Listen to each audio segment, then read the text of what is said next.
Hey y'all, what is up? It's your girl, and this is the third time I'm starting this video because the first time I was doxing myself. The second time I forgot what I wanted to talk about, and this is the third time. So without further ado, let's begin. First, apologies for this beauty mark. I thought it was cute, but I think that putting it somewhere else in my face would better suit my features. Anyways, so if you're like me, hey, what's up? You had an awakening. I had my awakening when I was 19. Full-blown kundalini, whatever, yada yada. Isolation, ego death, all of that, psychic intuition, things blowing up in my face. The witchcraft, realizing that everything is energy and somehow I'm in control of it all. So been there, done that. And where I'm at right now is really understanding my true nature as an energetic being, and I want to share that with you. So when we're born into this body, we forget that we are a conscious observer first and foremost. It actually took me like 7 years to kind of realize that I'm not the mind. I am the conscious observer. And what actually occurred today was, due to a series of events, this guy who like ghosted me back in 2023 started messaging me, and it was really triggering because back in 2023 I was like really into him. I really got ahead of myself, and he blocked and ghosted me, like blocked my number, and it really hurt back then. And I knew deep down inside that like, oh, we're gonna talk again, and that happened. 3 years later we started messaging again. But the same sort of interaction occurred where I realized that I had built this guy up in my head, and he was acting super nonchalant, lackadaisical, and just saying things that pissed me off. Okay, like it straight up just pissed me off so bad. I felt rage that I haven't felt in a very long time. And obviously when you're feeling emotions, you just want to sit with it. Okay, like anytime you're feeling hard emotions, just sit with it. I sat with it. And the thing about sitting with your emotions is that it's all linked to each other. So the first emotion might be like anger. Why? Because he's making me feel this way. Why? Because it makes me feel small. Why? Because I don't like feeling small. Why? Because it gives me shame. Why? Because people, like, girls are not supposed to feel shame. Why? Because girls are supposed to be perfect. Why? Because like I'm a girl. So it all comes up for me as like a thick energetic presence in my chest or around my face or in my arms, like somewhere around or in my physical body, and all I have to do is feel it. I had a lot of resistance to feeling my emotions, so I just ignored them, girl boss through it, and because of that, they're all somewhere stuck in the ether. I don't know where they're stuck, but they're somewhere stuck in my energetic system. And time is malleable, so going through the literal emotions of the day, literally going through emotions adds psychological time. You think that a month passed because you went through a month's worth of emotions, a month's worth of thoughts, a month's worth of pain, a month's worth of struggle, a month's worth of like emotions, right? If it weren't for the emotions, you would not realize the passing of time ever. I noticed very early on that when I'm focused on things that make me happy, like talking to my friends, video games, computer games, being outside, climbing trees, science projects, time would go by super quick. But and you guys have noticed this too, when you're like sitting in detention or sitting in a class, that you're constantly looking at the time, wishing that it would go by faster. Like, why does time seem to go by so slow when you're doing things you don't enjoy? Because you're stuck in your mind, and each passing thought that you give attention to creates the illusion of time. Not only that, but your brain tells you like, oh, this happened 5 years ago and I'm upset about it today. I can't believe I've been upset about this thing for 5 damn years. You know what I mean? So you add the illusion of time as well. And it's not you who's adding it, it's the mind. So what I realized was I am the driver of the car, right? Let's say I'm the driver of the car. The consciousness is the driver of the car.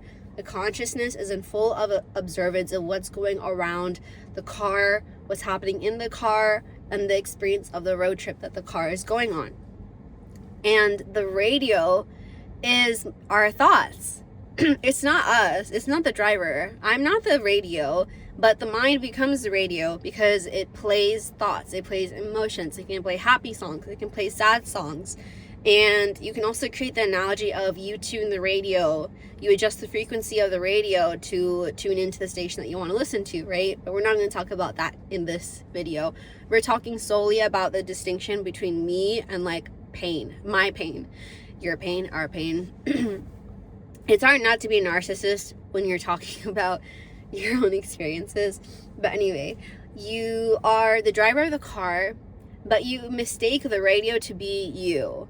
And that's kind of stupid, because when I'm driving, like, it's so clear that the radio is just like a machine that exists in the car.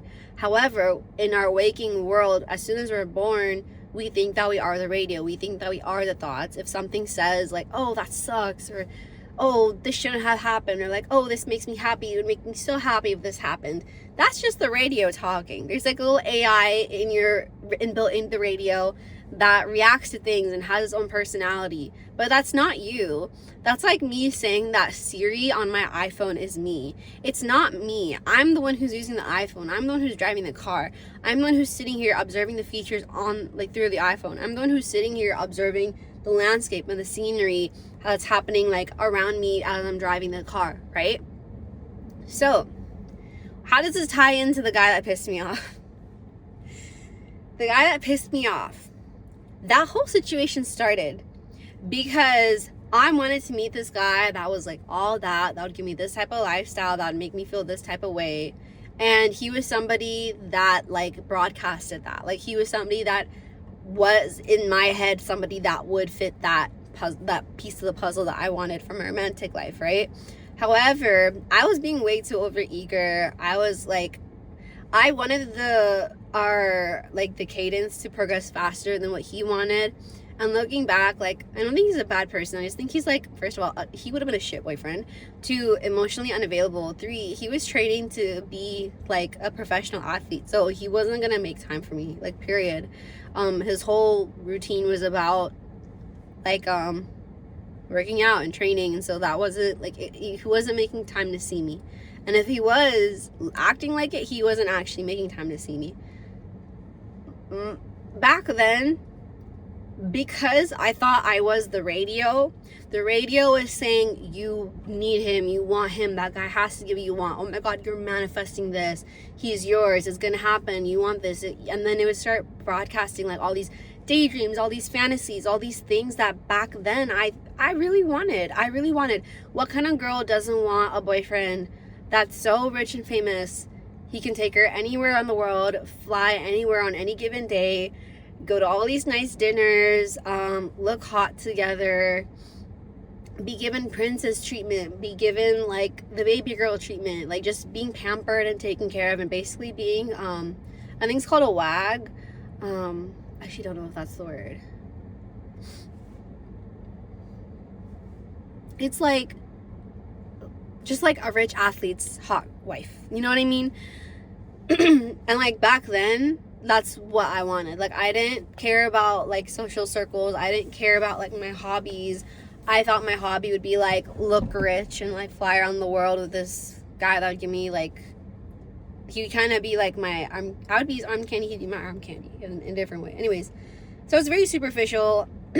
Lots of vanity metrics involved, the comfort, the lifestyle, wanting to feel that level of agency. Like, that was everything I wanted back then, and I saw in that guy. And so the radio not only created these desires for me, but the radio was also telling me that, oh, this guy is it, this guy. Meanwhile, like, all the red flags were there. Like, meaning you could tell in the conversation that he wasn't really making plans to see me. He wasn't really like planning dates. He wasn't like taking the next step. You know what I mean? That a girl should expect if she wants something to progress with somebody.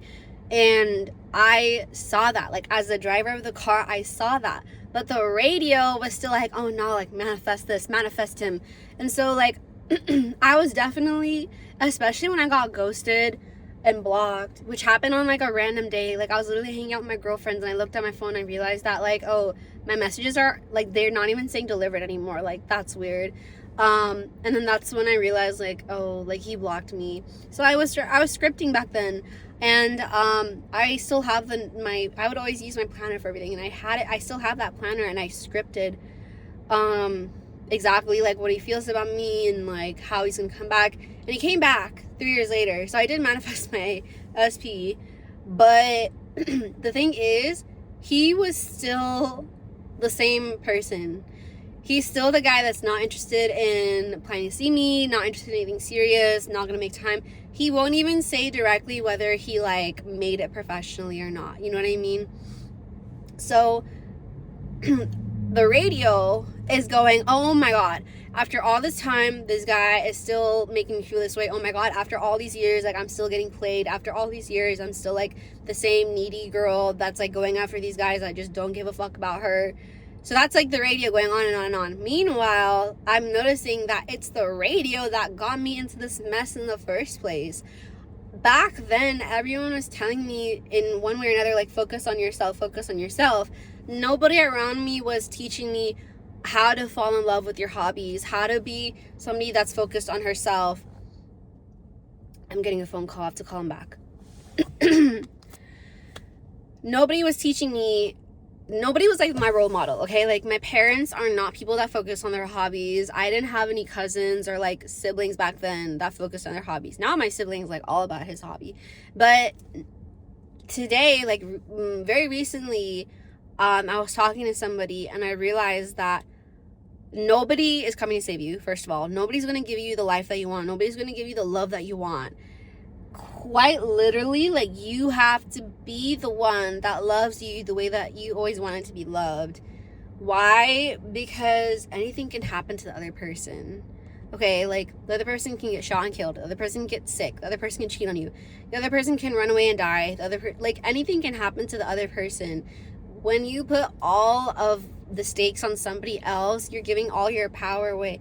And I don't mean this at all in like the girl boss sort of like thug it out. I don't know, like, I'm not trying to say be rigid about it, only focus on yourself, only love yourself. I'm saying, like, you deserve the love that you are seeking from other people, and the only person that can give it to you is yourself. And it feels so good to focus on your damn self. It just feels amazing. I'm not even telling you do it to be vindictive, do it because, like, fuck these men, like, don't ever get played again, don't, you know, I'm not saying any of that. Be a soft girl, be a lover girl, be a dreamer girl. Be who you are inside. If you're somebody that loves relationships, that loves being a girlfriend, that loves being a wife, that loves caring for other people, like, do that, be happy. But no, like, I realize now what it means to, like, give yourself the life you always wanted.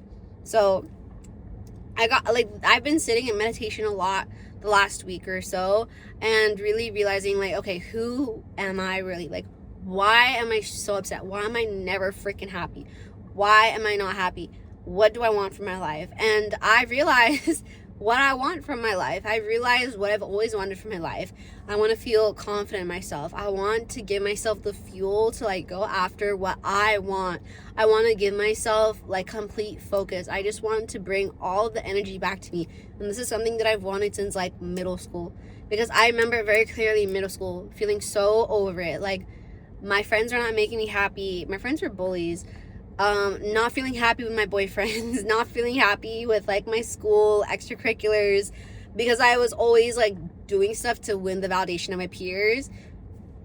And, like, my peers, like, what am I even gonna gain from, like, this other girl in 3rd grade liking me? Like, not, like, yeah, I have friends, but, like, there's more to life than just having people, like, give a fuck about me.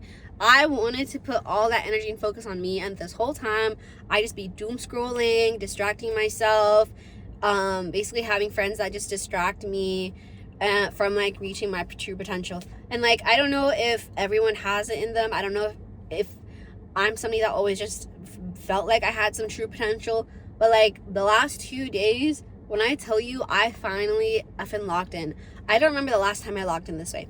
I think the last time I was happy was, like, 2021. Why? Because I was only focused on, like, what I had to do in that moment. I was only focused on what do I have to do right now. What am I going to do this evening? What am I going to do tomorrow? That's it. I won't even, actually, let's pause. I won't even be thinking about tomorrow. I was living on the East Coast for an internship. I was working for AWS. A horrible company, but, like, some of the best times of my life. I knew I was only there for, like, 2 to 3 months. I knew that the people I was around were temporary. I knew that, like, everything that I was doing was for fun, for the experience, live a little. Like, it was the first time I was living away from home. I didn't have like my parents, like my helicopter parents, like looking over my shoulder or anything. I had all my cute outfits. I was legal, like to go drink and all that. And so I was literally only focused on, what do I have to do right now? If I'm at work, what do I have to do at work? As soon as I leave work, where are we going? And I would have so much fun getting dressed up and doing my makeup and doing my hair and getting ready to go out. And when I'd be out, I knew that I'm never going to see these people again. I'm never going to be at this club again. So I'm going to experience it in the moment. Like, make out with whoever I want to make out with. Dance with to whatever song is going on right now. Drink one drink. That's my thing. I never drink more than one drink. I don't drink anymore, but back then. And then I go home, and then when I wake up, I'm like, okay, what do I want to eat? What do I want to do today? So there was never this feeling of dread. When I'm living here in this city right now, I moved back, there's always this feeling of dread, this feeling of like, what am I doing here? Why am I here? All these people hate me. It didn't work out with any of these people. What am I doing in my life? Where am I going with this? And there's this constant pressure of like, where am I going next?